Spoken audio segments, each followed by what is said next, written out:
25. And we are here at the OSD Innovation Center at Oregon High School. Katie, could you please call the roll? Ms. Bijak? Here. Dr. Bush? Here. Ms. Garrison? Dr. Lakuta? Here. Mr. Pankratz? Present. Ms. Wright? Here. Ms. Flanagan? Present. Board does have a quorum. And I do have in front of me from Ms. Heights that this board meeting has been duly noticed, so we are good there. On our agenda tonight, we do have one action item, and then the board will go into a work session with Mr. Weiland about debt service planning, so that will be at the end of the meeting today. So I will entertain a motion to approve that agenda. All right, we have a motion, and Leslie, will you take the second? Oh, that was you? Did you have the second then? Okay, so Leslie with the motion. Sorry. Mary with the second. It was very simultaneous. All right, so we have a motion and a second. All those in favor of approving the agenda, please say aye. Aye. Any opposed? Motion carries 6-0. Okay, moving on to the consent calendar. We do have the normal items on the consent calendar, and then we have the following donations, which I will read. $75 for the splash pad from Julie Amakobi. $35 from Michael and Deanne Spala for the 7M Upham Woods field trip. $200 for the splash pad from Leanne Struck, and $100 for the splash pad from Eric Lund.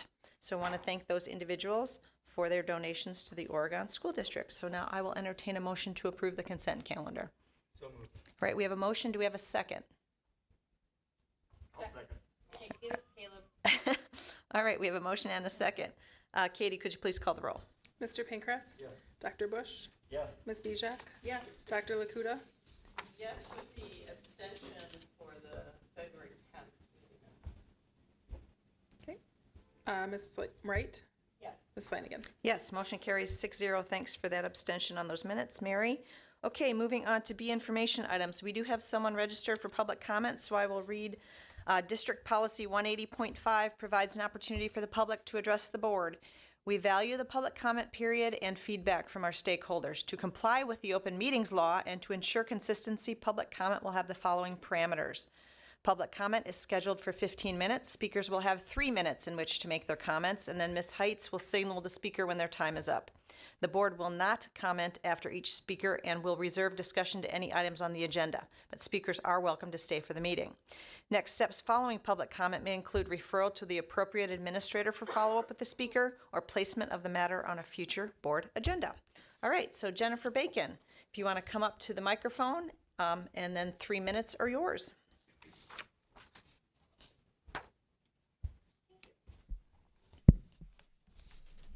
Thank you. I appreciate your time.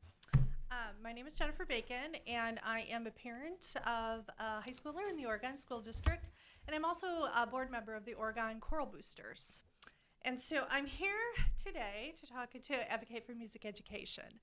I think we all know that music education is federally recognized as an important part of a well-rounded education. Students who are allowed to participate in music education benefit in many ways, including cognitive development, social skills, academic performance, among many other benefits. All students deserve to have access to music education, whether it be vocal, band, orchestra, or any other form. I'm advocating for this because it's very important to me personally, but I think it's important to our students in the Oregon School District. I'm advocating for music education to be recognized and supported in our schools as more than just an extra. It should be a part of the academic structure. Families in our district have experienced their children not being allowed to continue with music education in order to receive support in other academic areas. While I really appreciate and recognize the need for support in other areas, I'm advocating that it not be at the expense of music education. And I'm also advocating for music education to be recognized as an academic subject and not deprioritized. I want to emphasize the importance of small group music education too. As classes have grown larger and the support of music education has changed over the years, it's become increasingly challenging for our music educators to provide this really important learning tool for our students. Small group is really where they learn, they develop, and they become really proficient musicians. And that's becoming very difficult because small group opportunities are just dwindling. We have fewer teachers per student, so the opportunity to give this one-on-one education is just not available. And also the support from the schools is not there like it used to be. Students aren't being allowed to leave their study halls and other areas for this one-on-one support and education. So I'm really advocating for this group's support of that one-on-one and small group education. I just really appreciate your time and your support of music education, and I just wanted to say really thank you and appreciate your dedication to the support of our students in the Oregon School District. Thank you for listening. Great, thank you.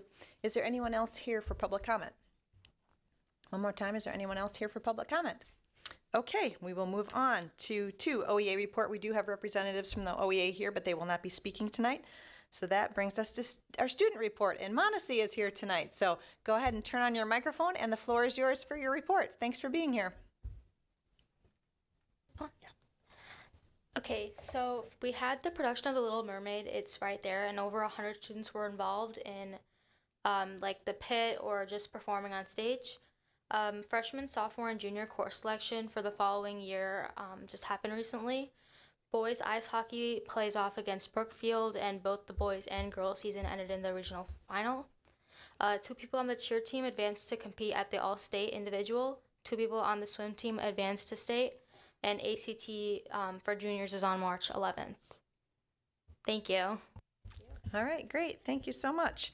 Okay, moving on to C, action items. We have one, which is Policy 180 meetings, and that came from the Policy Committee, so I will turn that over to Dr. Lakuta.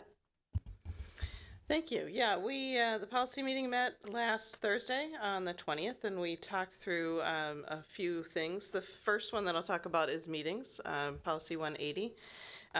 In the handouts, you'll see the revised version of the board meeting policy, and it was really to clarify.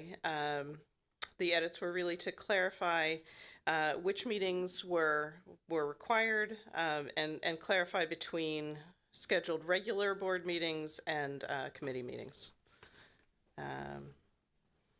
Any other clarifications you'd like to add?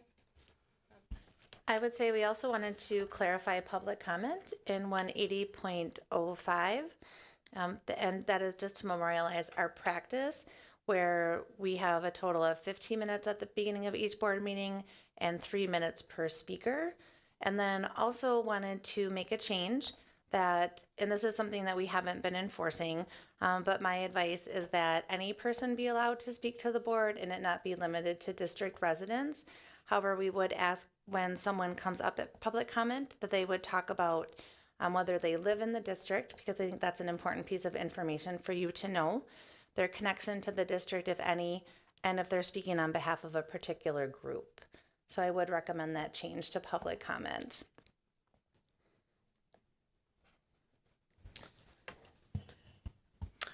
So the policy committee voted in favor of the revisions and are bringing that here tonight for the full board discussion. Okay, because it came as a recommendation from the Policy Committee, that is the motion, and so it does not need a second, so the floor is open for discussion. Does anyone have any discussion pieces associated with the new change or the changes to Policy 180? Go ahead, Troy. I'll just ask a question for Gina. Is it general best practice to allow non-residents to speak at school board, or could you explain that a little more? Certainly. There are several cases not in our jurisdiction, so not applicable directly to us, that talk about that people have a First Amendment right to speak to elected officials, whether they're in that particular district or not. So my recommendation is that we do change the policy to be more open, even though in the 12 years I've been here, we haven't stopped anyone from speaking, to my knowledge. But I think it would be best practice that any citizen would be, or I shouldn't say citizen, any person be able to give their public comment, but that you do know if they live in the district or not, because that is an important piece of information for you to know when someone is speaking to you. So it's really just to have the policy match the practice of what we've been doing.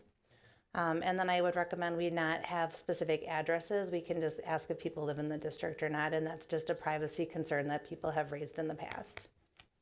Thank you. Gina, can I add one thing? We did also talk about the fact that some families may not live within the district, but have kids that go here. So that would be something else that we would encourage public speakers to mention. Any other comments? I wasn't at the meeting, so I'm just curious about the discussion around the board member participation remotely, moving from 2 to 4. If anybody wants to comment on the discussion around that? Yeah, so we were talking about as we move to, it says people have different travel schedules and different needs in their lives that they really want to be here and participate. And so we felt that we did need to increase that number to 4. Now people are able to vote on that if it does exceed that number. And so that's something that we're able to do, and we probably should add that to the consent calendar because sometimes it's at a last minute basis, so we may not know that in advance. But I think it just recognizing the needs and busy people on the board, but still wanting people here and having their vote, because that is what you're elected to do. Right. Okay, yeah, I mean, I agree that it's busy. I think it's really important that this board be in person, and that when people run for the board or serve on the board, they understand that this is a commitment as important as a lot of other things. Now, work may take people places, but that this is really a commitment, and I think that's important that this board be in person, because a lot of the good things happen when discussion happens in person. So, okay, any other discussion? All right, hearing none. Katie, could you please call the roll? Dr. Lakuta, Yes. Ms. Bijak, Yes. Dr. Bush, Yes. Mr. Pankratz, Yes. Ms. Wright, Yes. Ms. Flanagan. Yes, motion carries 6-0. Thanks, Mary. Okay, moving on to D, discussion items, committee reports, vision steering. Heather's not here yet, so that meeting, next meeting is Wednesday, correct? Wednesday night, and what time is that? 5:15. Okay, great, thank you. Next is policy committee, so back to you, Mary. And for this was the other thing that we spoke about last Thursday, but I'm going to turn it over to Gina to address. So that'll take us to the discussion item about Title IX. So I just wanted to give the board an informational update as to what we talked about in policy committee, because I think it's an important piece for the board as well as the public to be aware. And so we received an email from the U.S. Department of Education about a week or so ago, telling us that we needed to abandon the Title IX 2024 regulations that were our previous administrative guidelines and go back to the Title IX 2020 regulations. And so for us, if you remember, when we did the 2024 regulations, and Ms. Bijak helpfully pointed this out in our meeting, that we did a very broad policy that said we would have a Title IX policy in compliance with federal law. And so then we had the administrative guidelines under that complied with the 2024 regulations. And so when we received that directive from the U.S. Department of Education, we did comply. And so we modified the administrative guidelines to match the 2020 regulations. So our current Title IX policy is in compliance with the 2020 regulations. So I wanted to reassure the board of that. We are in compliance with the U.S. Department of Education directive. But I also wanted to explain to our school community that there are multiple protections regarding sexual harassment under not only federal statute and regulation, but also case law, state law, and board policy. And so just to give an example of that, so right now under the 2020 regulations, what Title IX protects against is sexual harassment on the basis of sex. Which now means essentially the gender that you're assigned at birth. And it only applies to harassment, not discrimination anymore. However, there are still federal case law and state law that prohibit discrimination on the basis of sex and gender. So I just wanted to reassure our school community that it is still prohibited under case law and state law and board policy that in our district, because we are under the Seventh Circuit law, that the Seventh Circuit said that we cannot discriminate based on the U.S. Constitution on the basis of sexual orientation or gender identity. So that is the law that governs our district. And they not only found that under Title IX as written under state law, but also in the U.S. Constitution. So until the U.S. Supreme Court gives us guidance on that, that is the jurisdiction and the law that we are under. In addition, in the state of Wisconsin, and for employment reasons, we cannot discriminate on the basis of sexual orientation. And there are some opinions that also expand that to gender identity, although that is an open question. But then we also have our board policy 157 that says you cannot discriminate on the basis of sexual orientation or gender identity. And that also protects against harassment. So there are multiple levels of protection for our staff and our students in our school district that are still governed under federal and state law. So as you can imagine, we had some questions from students and staff about that. So we are just informing and educating them as to what the status is in our particular district, because I know there's a lot on the news about this topic, but as you can see, it's more complicated because the news is trying to cover nationwide, and it really does depend which state or school district that you're in. Thank you, Ms. Jonan. I appreciate your taking the time to share that and do the education around what is actual policy, state law, and federal law. Okay, anything else from policy, Mary? That's it, except our next meeting is 13th of March, and we will identify the agenda when we get closer. All right, sounds great. Okay, moving right along to e-information items. So that is visioning and strategic planning, teaching and learning update, and superintendent's report. So that is Dr. Bergstrom time. Thank you. So with visioning and strategic planning, we've really been using the mission, the vision, and the portrait of a graduate to serve as the foundation for a lot of the work we've been doing lately connected to the Readiness for Learning framework, which also is very much in service of the district's 3-year priorities as well as district goals. And you can see from what we have been putting forward in front of our families that this whole Readiness for Learning framework, all 6 components are critical. But this year, the 2 that are in orange in the framework, high quality collaborative teaching and focused and engaged student learning, those things are the main initiatives being proposed to the board, which you know is reducing cell phone distraction in classrooms and students starting potentially 1 hour later on Mondays in order to ensure that our teachers have the time they need to do the highest quality effective planning for our students and resulting, we believe, in greater student achievement. So those are the 2 big areas of emphasis. And when we've had some of our listening sessions, you can see the one that we had right here last week. We had this one on the 18th, or excuse me, the 19th. And then on the 20th, we had a virtual session where we had well over 50 people, which I think is really great to know. And this is just another example of our tradition of working together and really trying to broadly communicate with our community the opportunities we have to work together. So we know families have had emails, we've had posters in some places around town.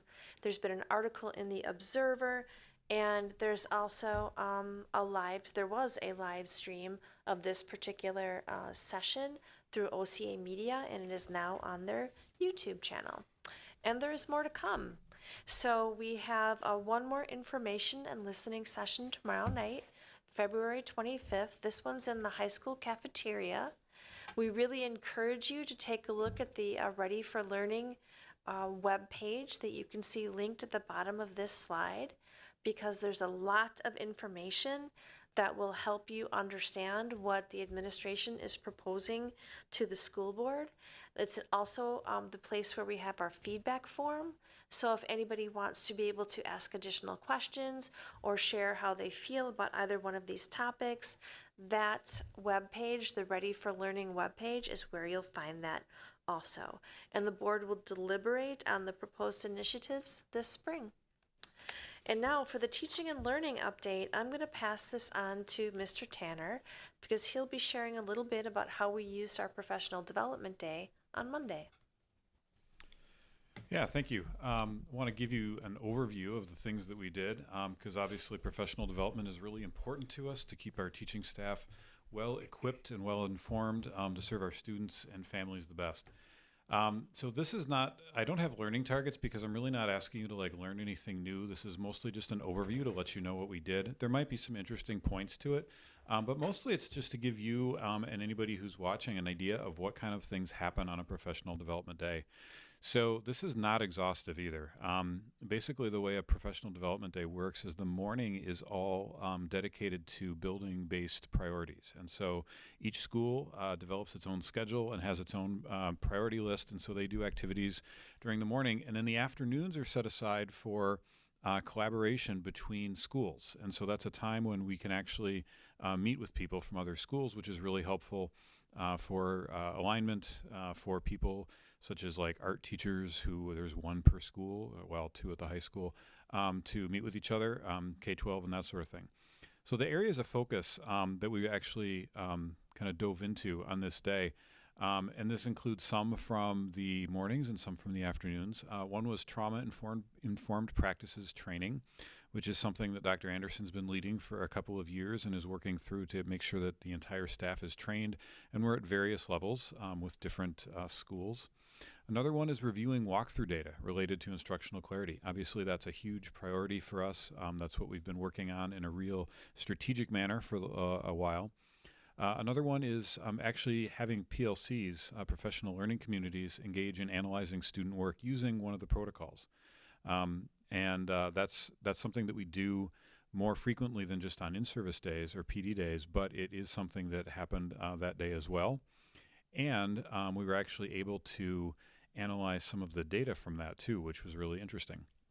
Another thing that we did, we've done this the last couple of professional development days with different groups, is bringing in outside providers who are experts on supporting language and content development for multilingual learners. And that was done by some of our own staff now this time to spread that, because with the growth of multilingual learners, it can't just, we have more learners than we have multilingual staff. And so we need it to be a really collaborative approach with all the staff working on how to do that. So providing that training for classroom teachers is really important. And finally, most of this was in the afternoon. We did a lot of subject area committee work. That's SAC. You may have heard us throw around that acronym. We like acronyms, but SAC stands for Subject Area Committee. Let's go on to the next slide, and then I want to talk a little bit about why we do trauma-informed practices training. And we've talked about this in different aspects, but I wanted to just give you an example from 2022. The CBIT screener that we did showed that a third of Oregon 6th graders and about a quarter of 10th graders required some follow-up interviews after the CBIT screener. So the screener basically asked students, you know, sort of like, how are you doing? And then, you know, this is a way to find out if there are some areas of concern that we might be able to help with. And, you know, people who have like adverse childhood experiences or ACEs or trauma tend to kind of perk up or percolate to the top, and then we're like, ooh, wow, yeah, those are some things you might need some more help with. So we have a decent amount of trauma that is showing up with our students, and this is no surprise. This is why Dr. Anderson's been leading this. This is a long-term investment, so this isn't something that you just do and it's done.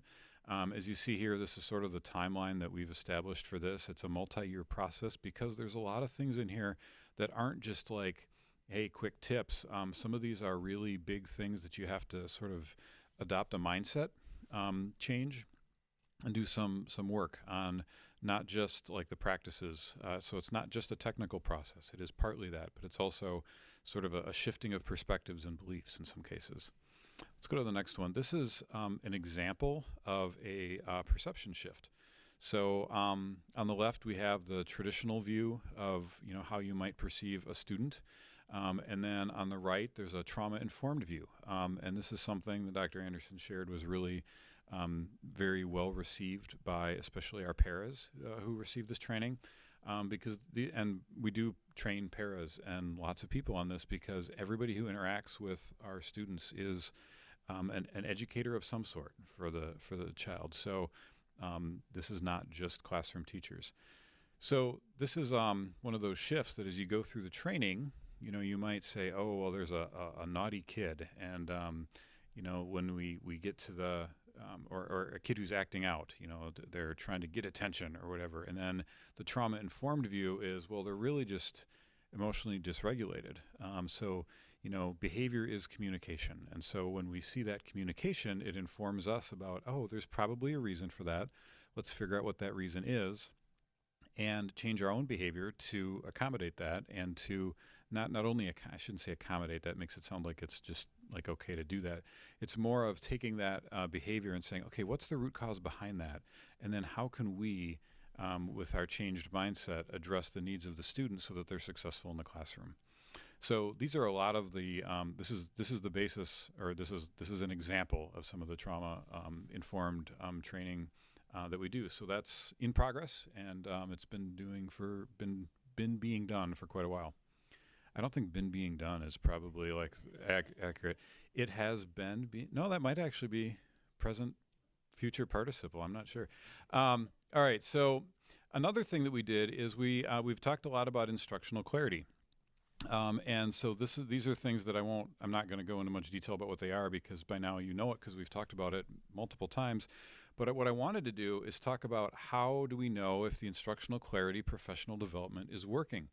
And there's two main ways, and one is looking at the teacher actions. So, you know, we train teachers on instructional clarity, you know, establishing learning targets and success criteria. And so we actually have been doing walkthroughs, which you've heard about, to collect data on how frequently and how fluently teachers are applying what they've learned in their classrooms. So this is looking at the adult behavior as a result. And so we had an opportunity, and multiple schools did this. The schools who have done this already, or had done this by the time the PD day happened, actually were able to take a look at their fall data and compare it to their winter data. A couple schools are still in the process, so they didn't have their final data yet, but they'll analyze it. But I was able to grab this. This is just one example. Like I said, I'm not giving you comprehensive data, but this is one school who, in the fall, on the left, they had, and this is just one component. This is the checking for understanding, because they have the establishing learning targets, establishing success criteria, and then checking for understanding. And so in this one, the key is on the right. So what we want to see here is that orange color, because that means that a teacher was doing this at a fluent level. There's a whole rubric that goes along with this where observers go in and they take a look at certain look-fors in the walkthroughs and say, hey, are these present? And we've added to it even asking students, hey, what are you learning? Why are you learning it? And why does it matter? Why is it important to you? And so we have a way to collect some anecdotal data from students as well. The big takeaway from this is that in the fall, we had just a little over half of the teachers were doing this fluently. And then we had others who weren't there yet. But what's great is that by the winter, we were at like 76, 77% doing it fluently. And the remainder were developing, which is great. So that's just an example of kind of the data analysis that we've done, and it's also the importance of walkthroughs. So we're really looking at how have the teachers implemented what they've learned in professional development. Now our goal is to see a 90% level of implementation with fluency. That's when you get to see the student impact. And that takes us to the second way we know if professional development is working is we look at student outcomes. So not just the teacher actions, but the student outcomes. This is a little bit longer term. Working with our SAIL coach, we've been talking about, you know, you have to get to that 90% level of implementation, which is sort of consistent across the school. And that's when you start to see the student outcomes happen because you've been doing the same thing consistently.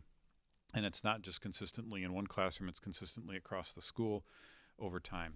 So student outcomes are typically seen after the teacher practices are done at 90% for a while, but this isn't something that we see necessarily like as quickly as from fall to winter, because this is a case where teacher actions are, I mean, teachers are pretty quick, and you know, they get to do this and you can get trained on it and do it right away. For students to demonstrate that learning, it takes a while longer, especially because the measures that we're using are STAR assessments and forward exams. STAR happens 3 times a year, forward happens once a year. So if we're looking at forward exams, it takes a while for that to show up. Let's go on to the next one. The third way we know if it's working is because we're closing predictable variances in student outcomes, otherwise known as opportunity gaps. So two examples of this. One is that we offered this professional development on supporting language and content developed for multilingual learners. Well, we know from the data that we've seen that some of our that there is a gap in the mastery levels between our multilingual learners and our students who spoke English coming from, their home language is English. And so what we look to see from this is that the professional development, if implemented over time, we're going to see those gaps shrink. That's the whole reason we have our SAIL goals of we want 5% growth for all students, and we want 7% increase in proficiency for students who are from those underserved populations, because if you don't have a greater number of growth, it's never going to close the gaps. So the other way that we're doing this is when we look at, so not just that multilingual, but another example, this applies to students, different ethnicities. Also students with IEPs are another example. But another one I wanted to mention is the PD can work if we are using analyzing student work protocols to identify ways to improve instruction that increases the achievement for all students and closes the gaps. And so this is where it really gets into the practice from the teachers. So we have that high level of like system level, 5%, 7%. But when you are a teacher and you're getting together with your colleagues and looking at the student work that's actually been done, and you can start to notice some things about it and compare and say, ooh, hey, I noticed like there's a pattern here. Then you can start to change your instruction to improve it so that all students learn and you get rid of some of those patterns and disparities. So that ASW, that assessment of student work or analyzing student work, is really important. And I don't expect you to be able to read this necessarily, but there's examples. So this is like an example of a PLC that uses analyzing student work. So I know sometimes, like I've gotten questions during some of the informational sessions here about like what's going to be done in a PLC if we ended up doing that. Is it just like a meeting where people talk about stuff? I'm like, well, no, it's actually based on a lot of work that we've done and trained people over the years on the PLC Plus protocol. And we have examples from other schools who've implemented this. And so one of the things that teachers did do, all the time, every week, but also were able to really dive into during the PD day last week was to conduct this analysis of student work. In the January professional development, we had some examples of like a fishbowl where there was one, like 3 teachers who engaged in, or 2 teachers and an instructional coach engaged in a PLC meeting with the rest of the staff, like sitting around them observing to be able to take note of what was going on in there. So this is just an example protocol that shows all the steps that would happen during that. And the really important parts are when you look at the gap, it says see the gap for like 5 minutes. If you're looking at one common assessment and you can see which students were successful and which weren't, that really allows you to see gaps. Or it might be that like all students in there kind of miss something. It's kind of like if you give a test and it's like, man, everybody bombed question 20, then I must not have taught question 20 very well, or it's a bad question. But that's an example of what we would do. And then we'd take it to the next level and say, okay, now that we know there's a gap, what do we need to reteach? Because if a bunch of students didn't learn it, just because we taught it doesn't mean that they learned it. So if they didn't learn it, we need to reteach it. So that's where that last part comes in, where we plan to reteach. We have to say, okay, how are we going to reteach this? Is it something that everybody missed? If so, we're going to do whole group. If there's only a subsection, like a smaller group, then we'd probably reteach it just to the smaller group because we want to address the individual needs. And then we want students to practice it because application shows that you really learned it. And then that follow-up part is really important too, because that means that next week or next time we get together, we're going to come back and say, hey, did that work? How did our change of instructional practices make that work? So anyway, so this whole analyzing student work is a really interesting thing that we're able to dive into a lot more deeply because it's looking at your practice on these professional development days. One other thing I wanted to throw in here was research supporting the analyzing student work. This is from Doug Reeves. And it talks about the advantage of frequently analyzing student work. The graph is not intuitive, so I'm going to explain it just a little bit. The key here is that the shaded parts are called gap closers, which is basically teachers who have been able to close the achievement gaps of their students. The white ones are called non-gap closers. So these are basically teachers whose classes have maintained the gaps that were there from the beginning. Now, when you read from left to right, you have basically the bar graphs. There's people who analyze student work a few times a year, a few times a month, and a few times a week.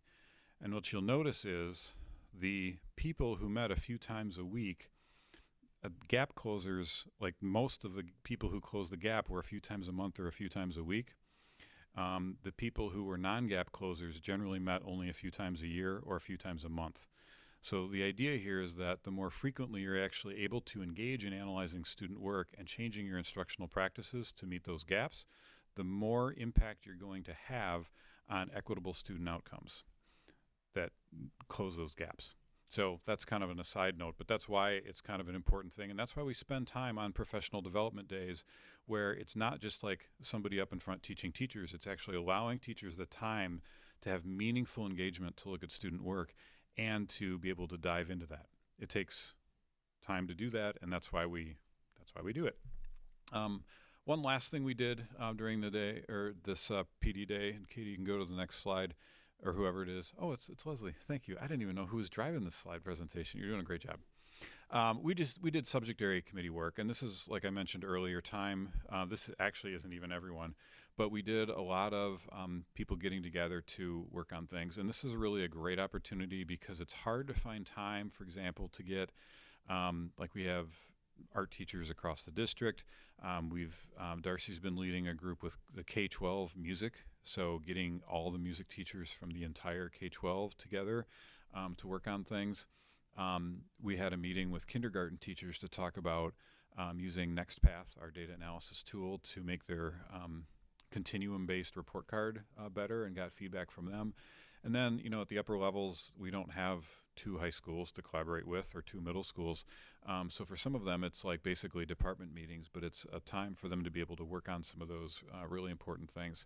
So we really appreciate the board's support of the professional development days to be able to engage in this kind of work that doesn't happen on it, right? You can't schedule that for people to be free from multiple different schools to be able to do things together. So anyway, so we really appreciate it. And that's just a brief overview of basically this last professional development day. So I'm happy to answer any questions that you have about the day, but I just wanted to share with you some of the things we do in case you're just wondering, like, what do they do all day? Great information, John. I will open it up for questions. I'm sure I saw people taking some notes, and I have some questions too. So Leslie, why don't you start? Can you go back one slide, please? So, John, when I look at this slide, this is talking about how often each week making that impact, right, on closing the gap in students that are lagging in whatever skill. Would this be like the core reason why we are talking about like a weekly PLC as opposed to 5 times a year with 1 day? Yeah, it's one of the supporting factors. This was actually one of the things that our SAIL facilitator brought up, and it's to reinforce 2 things. One is the importance of looking at student work, the outputs, rather than just what teachers do, because this is actually looking at the monitoring of student achievement for equity. And then the other part is to show that, yeah, if you are the people who meet multiple times a week to be looking at student work, they have a much higher rate of closing the gap than the people who don't. So it's that's why we're looking at a way to do this more regularly, because it shows that it works for a couple of reasons. One, if you do something more frequently, you get better and more efficient at it, and so it just becomes a natural part of what you do. The second part of that is you can make iterative changes much better and more quickly when you're meeting like regularly. Because if you just say, oh, we got together and we looked at something in Q1, and then we made some changes, but you don't teach that again or don't meet about it for another quarter, you might not even be the same lesson. You probably, in the example I gave where you reteach something, if if there was some gap that happened in Q1 and you reteach it and you don't get back together to analyze that, I mean, you can certainly do it as an individual, but having that group work where you're looking at that and being able to see differences and share what worked for one person that didn't, that's where the real power comes in, to be able to have that professional expertise that's shared among teachers, that you can make quick improvements iteratively over weeks. That's a long way of saying yes. I get excited about this stuff. So Caleb, anything from you? No, actually, that was my question. Okay. Anna? No questions. Mary?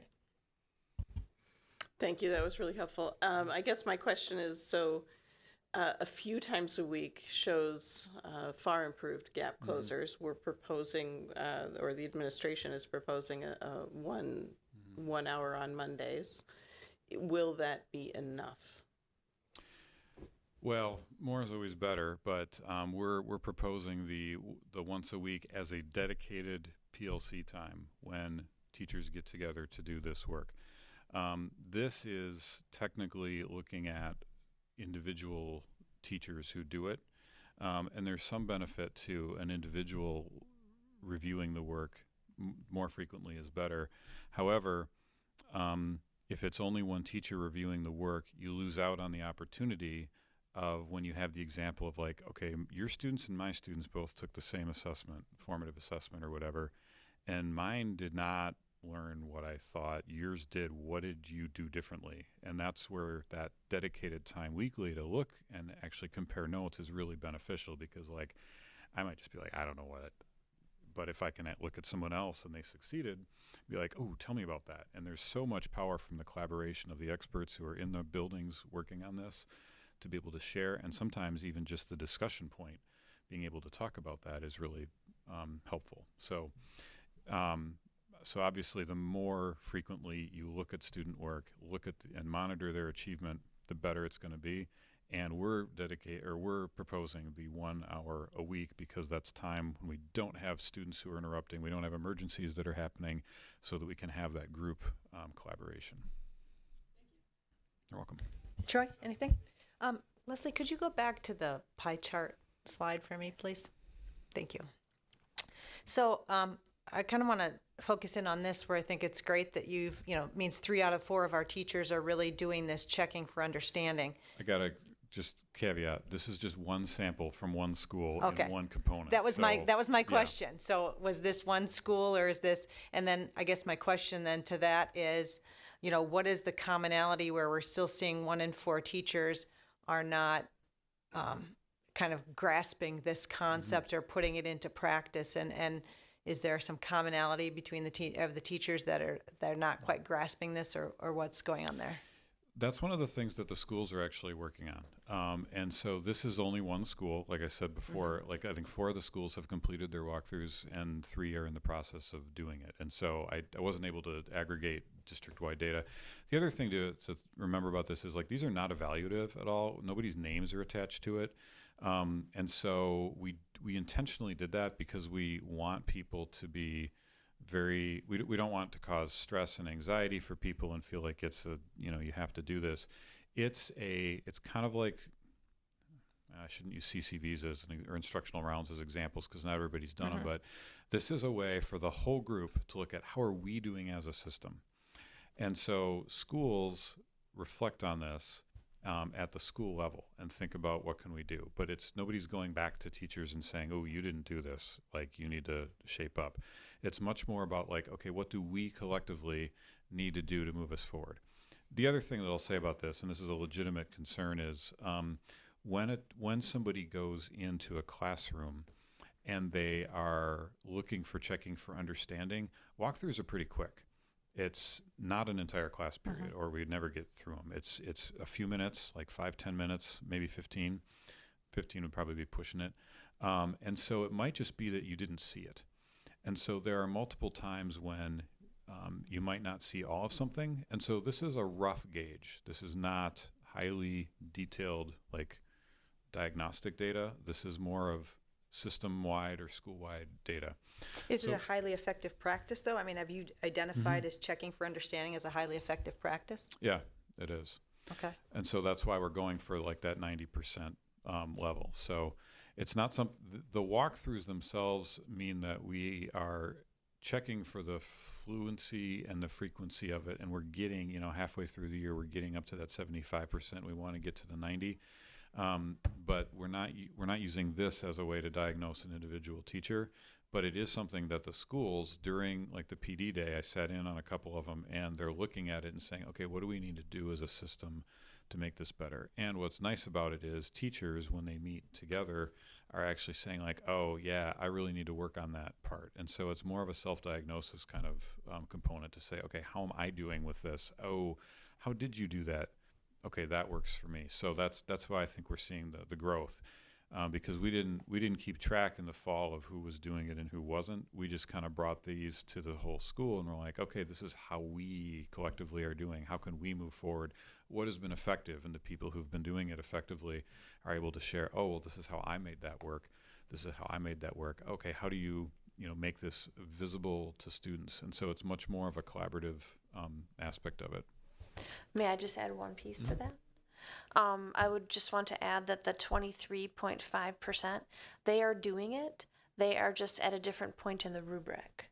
So I think that's a really important piece, right? That our teachers are developing their skills connected to this also. So in actuality, it was happening in all of the classrooms that were a part of the walkthrough.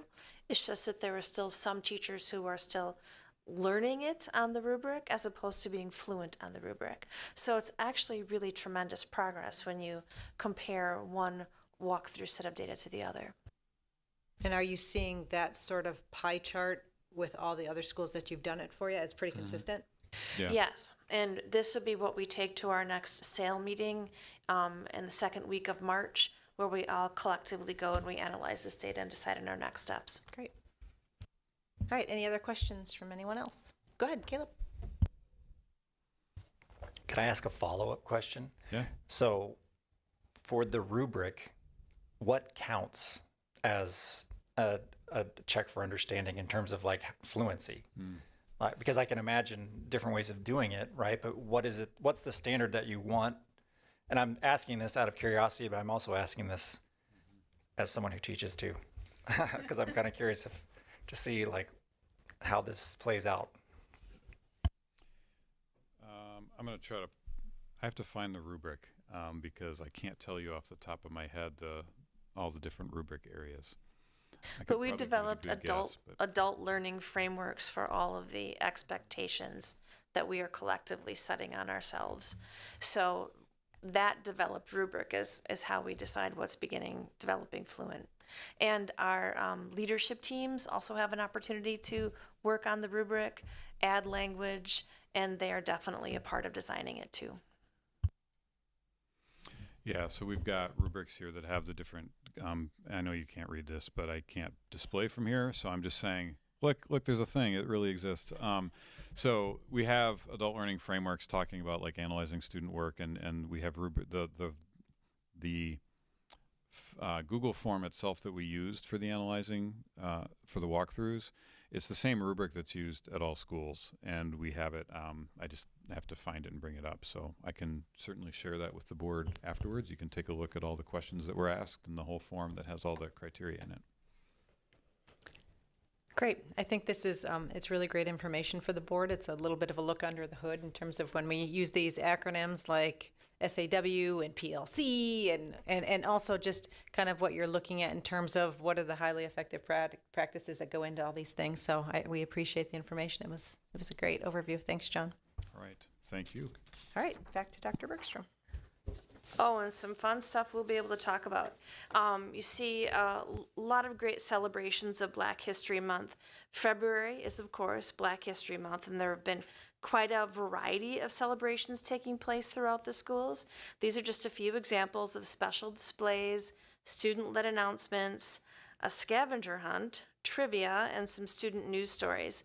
And then you can also check out the front page of our OSD website to learn more about Black History Month. And then it was also Crossing Guard Week last week. So thank you so much to our crossing guards. Just think of the weather we had last week, right? And then it makes you feel all the more appreciative for the work they do to keep our kids safe. We really appreciate these wonderful professionals who help our students walk safely to and from school each day. Thank you for being there for our kids no matter the weather. So every day is a great day to thank a crossing guard. When you see them, wave, smile, say thank you. And then Netherwood artists were selected for regional and state exhibits.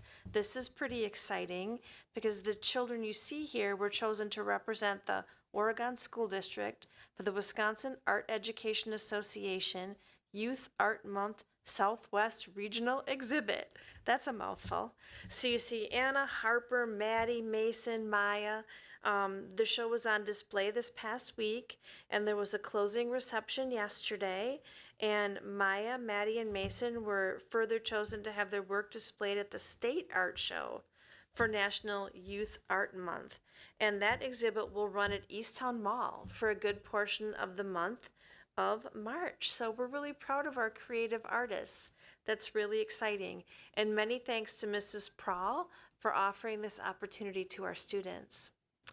And then congratulations to our OSD students who participated in the regional spelling bee. That's Grayson, Bo, and Finley. We're very proud of you. And this was a fun sight to see.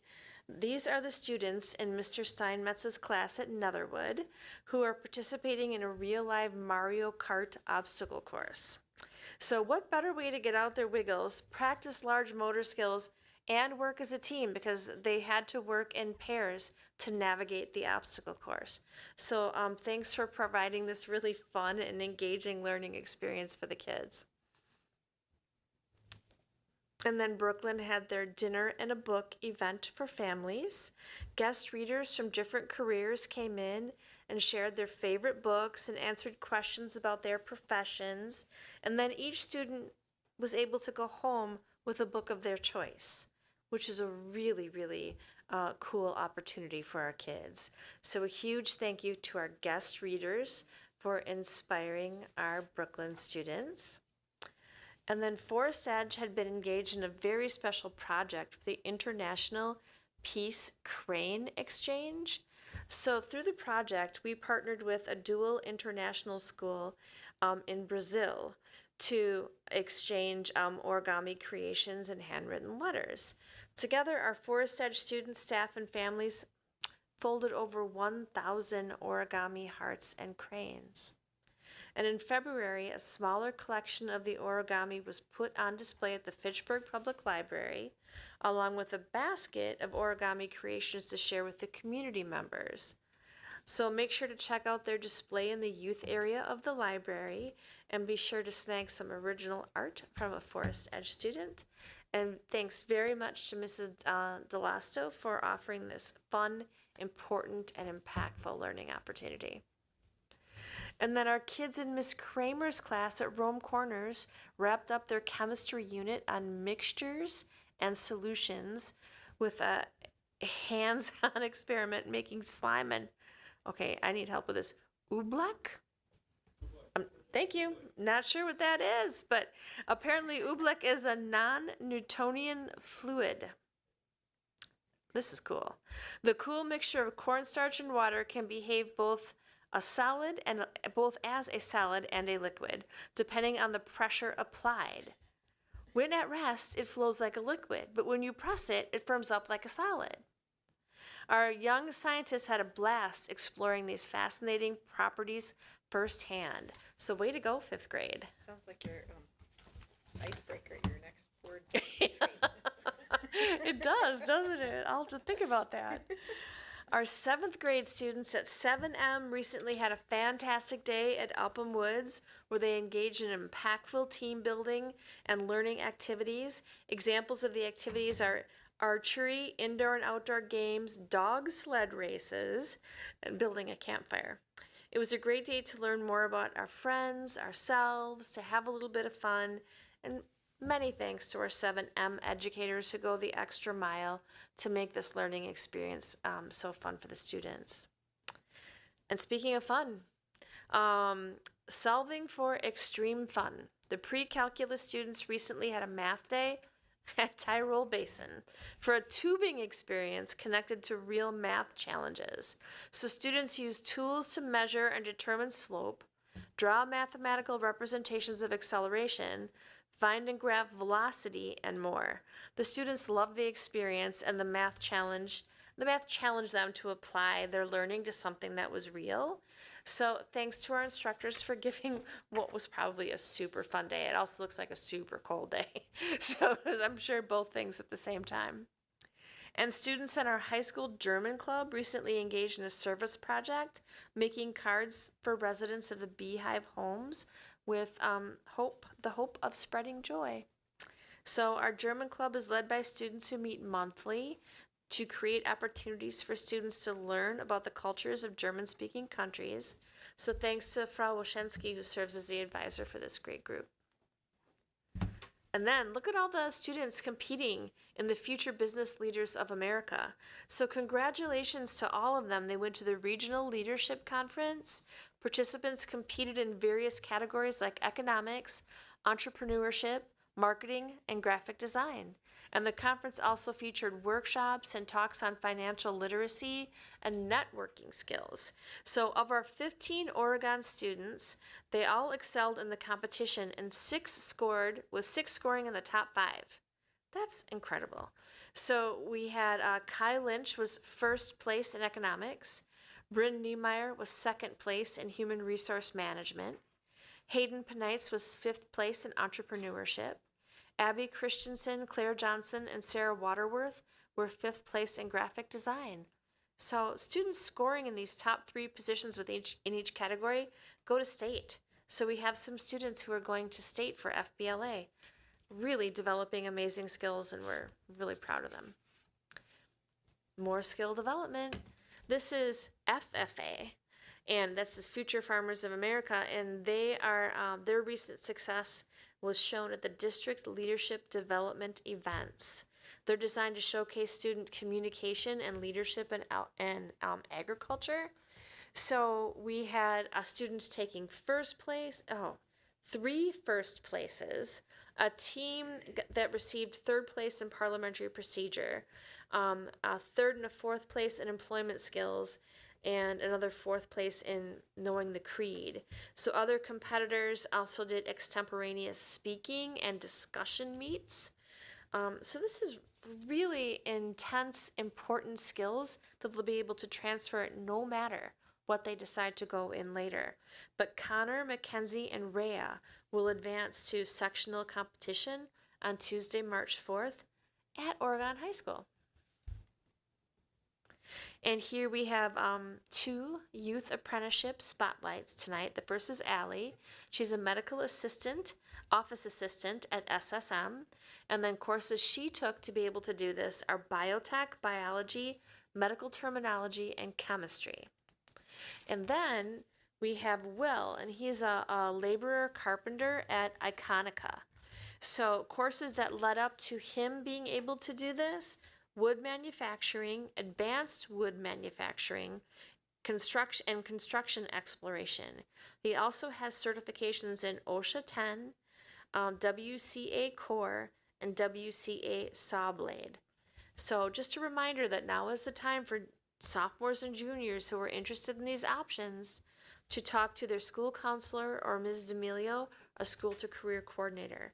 There's also a lot of information on our website. Congrats to hockey on a great season.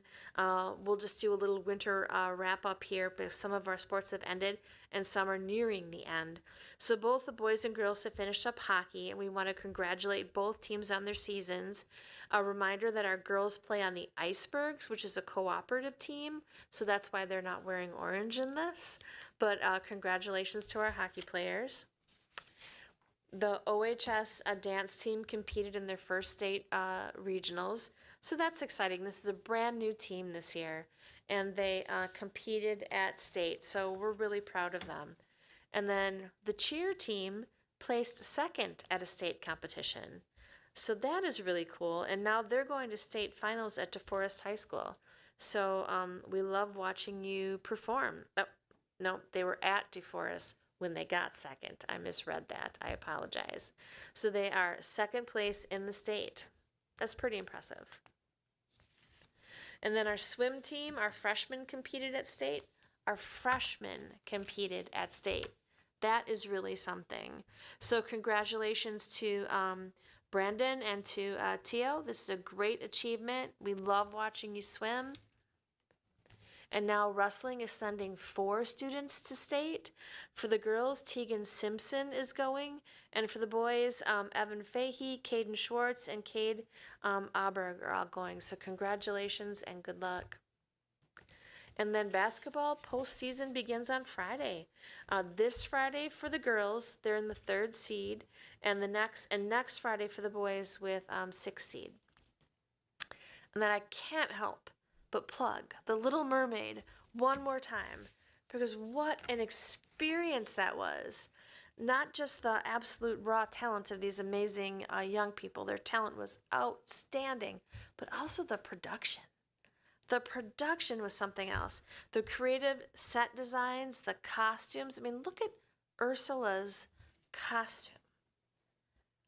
I can only imagine how many of the young ones who were in the audience watched this and thought that they wanted this to be them. And we had so many kids who would run up to the pit and look over, not during the performance, but at intermission or before it started, to be able to see what the musicians were doing. Because for many of them, that's a connection too, right? Not just to be on stage, but to be the musicians in the pit. And then many of the younger kids were intrigued with all of the people who were in charge with their sound piece going across, and they were kind of the boss, because we have stage managers who are running things. And that was intriguing to some young people too. So it was a beautiful experience, showing younger kids what's possible, highlighting the amazing talent of the people who were in the show, and it was extraordinarily inclusive. And I really appreciate that. If kids wanted to be a part of this, there was a way for them to be a part of this. And that matters.